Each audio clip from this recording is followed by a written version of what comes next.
Hey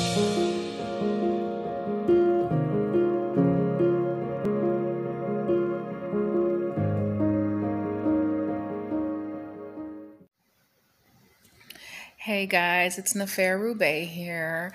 Thanks for stopping by my channel, The Unbelievable Diaries. And today I just want to talk about just everything that I'm going through, um, emotional wise, even as far as mental, um, and a little bit of physical.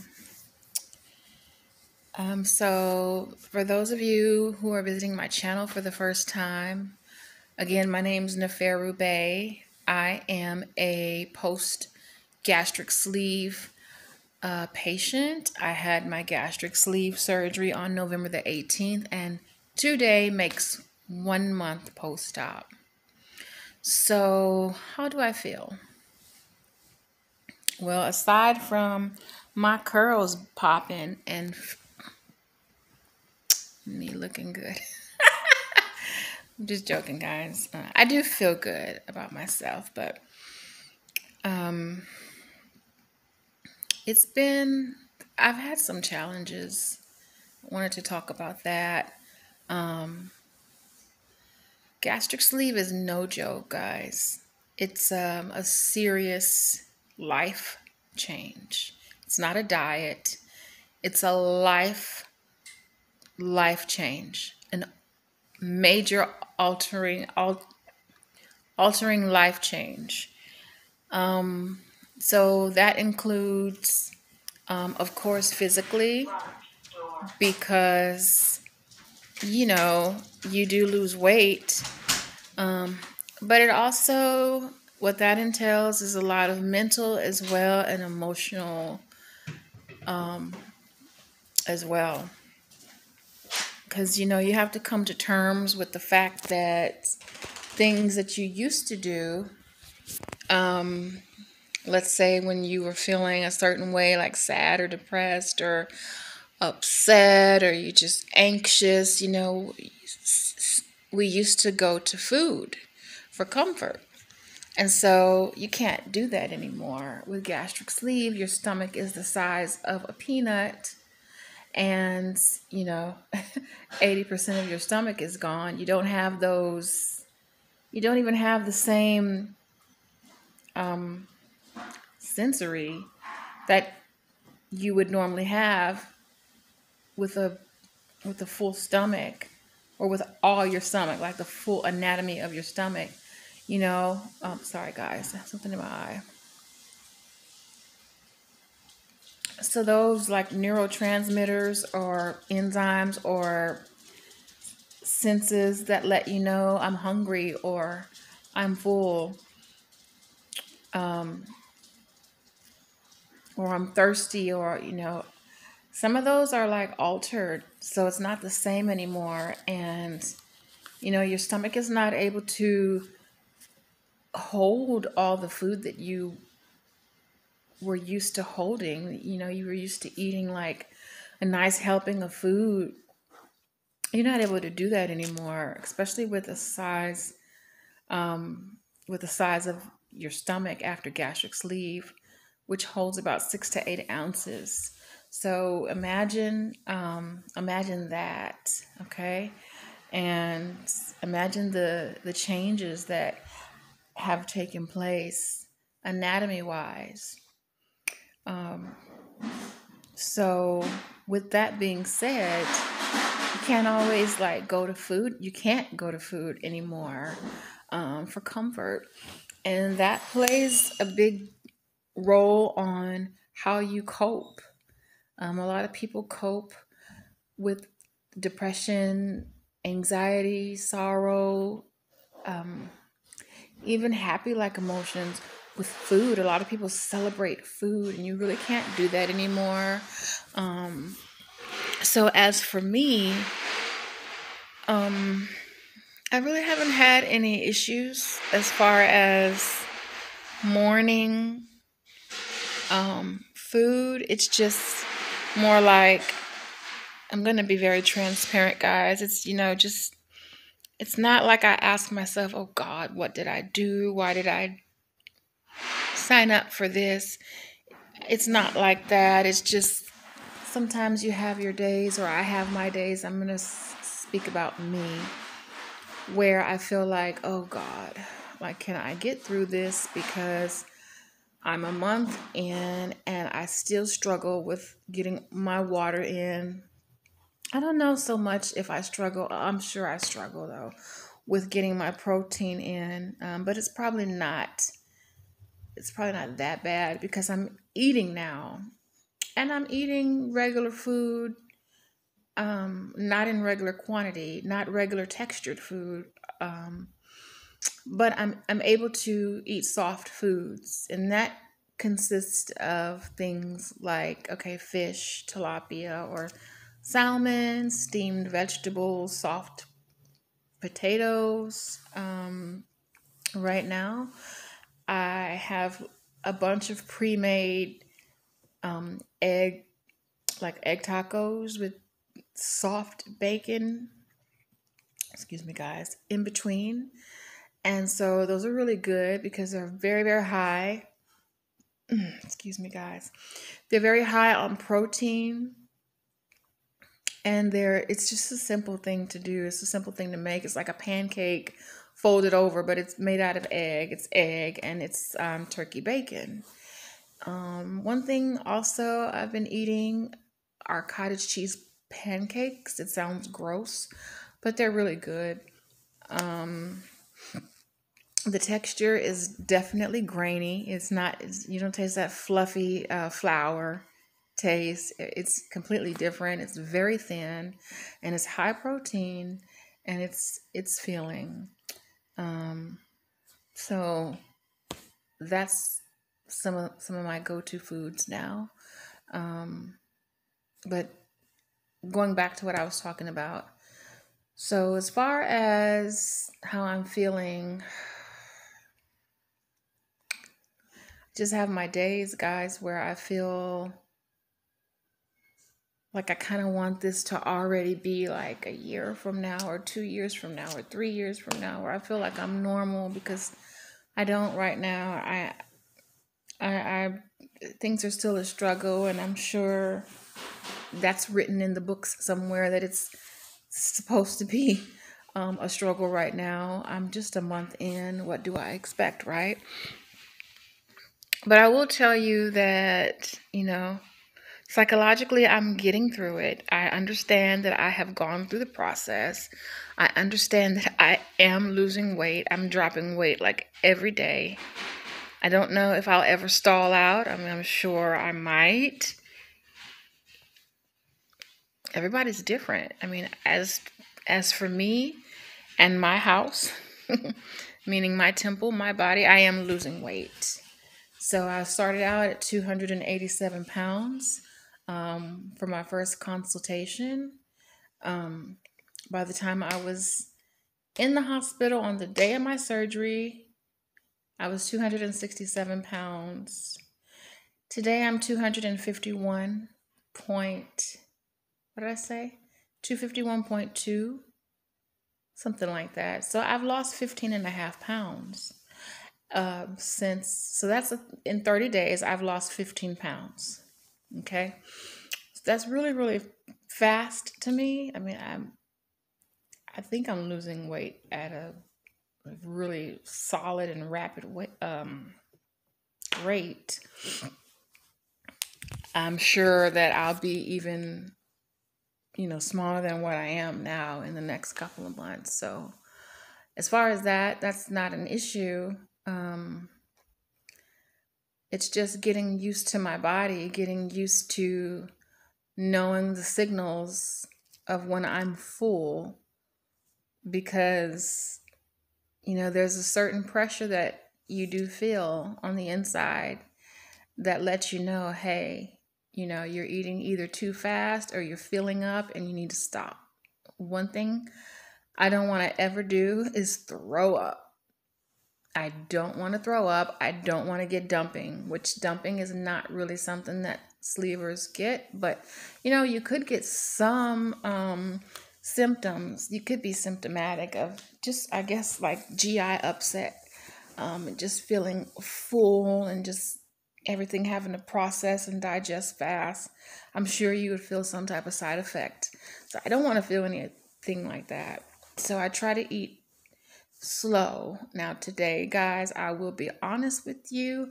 I had, for lunch, I had a very, very, very small helping of rice, which I didn't eat. I ate about 4 teeny bitty forks.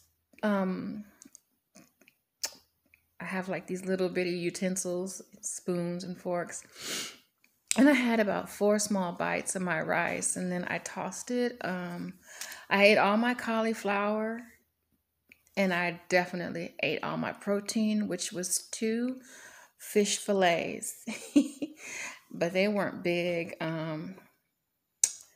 Maybe they were about 4.5 inches and maybe about 2.5 inches wide. But they were good, and I was hungry, and I didn't eat good for this morning. My breakfast wasn't that.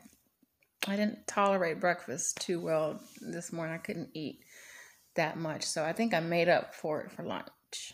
But I don't feel bad, because one thing that I don't do intentionally, and you're not supposed to, is drink when you're eating.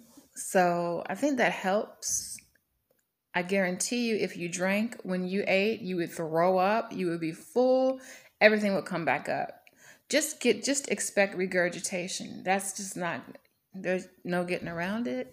So don't drink. Do what you're supposed to do. 30 minutes before, no drinking. 30 minutes after, no drinking. Chew your food for 30 seconds, guys. 30, 30, 30. It's the 30, 30, 30 rule. And then you'll be fine. But so that's what's going on, guys. Sometimes I don't have anything like major to talk about. Sometimes I don't want to talk about vitamins. I don't want to talk about what I'm cooking. I don't want to talk about recipes, or I just want to talk about real life stuff. And today's one of those days where I just wanted to get on here and talk about how I have been feeling. You guys know that sometimes I have struggles with like anxiety, and so I feel like I have been extra anxious lately, and I just been trying to get through that as well. I do suffer from anxiety, and I haven't put everything together, so I really don't know why. My husband asked me, "Why do you think everything is so exacerbated, for you? Your anxiety is so exacerbated lately." I feel like maybe it is just like the way the world is right now. We have the pandemic. You're worried about your children. You got all this virtual learning shit that it really stresses me out because my kids are stressed out. Being a nurse, having to go work at a COVID facility. There's a lot of factors. There's a lot of external stimuli that make me stressed out and like wig out. So that's where I've been. I've been trying to really cope with my anxiety. I don't want to be the one to depend on benzodiazepines, which is my Ativan. But yeah, so it is what it is, guys. Just have to get through it. I try to wake up every day and feel like, okay, I'm going to get it right. I'm going to take all my vitamins. I'm going to drink all my water. I'm going to exercise. I'm going to just do everything that I'm supposed to do, but it doesn't always happen that way. And believe me, it doesn't always happen that way. It doesn't always happen more than it happens, if that makes sense. So I think that's where I have been emotionally, just feeling like kind of down.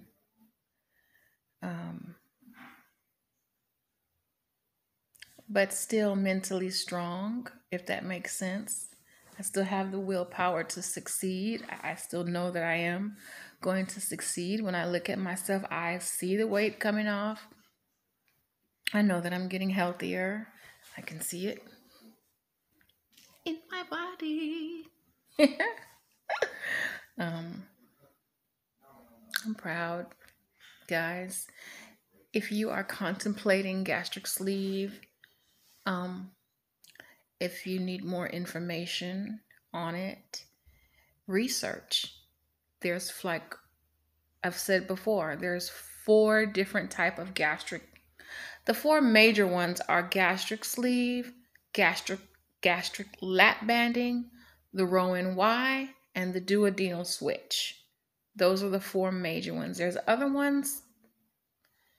There's this balloon, I think, that they put in your stomach somehow to make you feel full. There's so many different ones, but research the one that you feel is most appropriate for you. I chose gastric sleeve because I felt like it was most appropriate for me.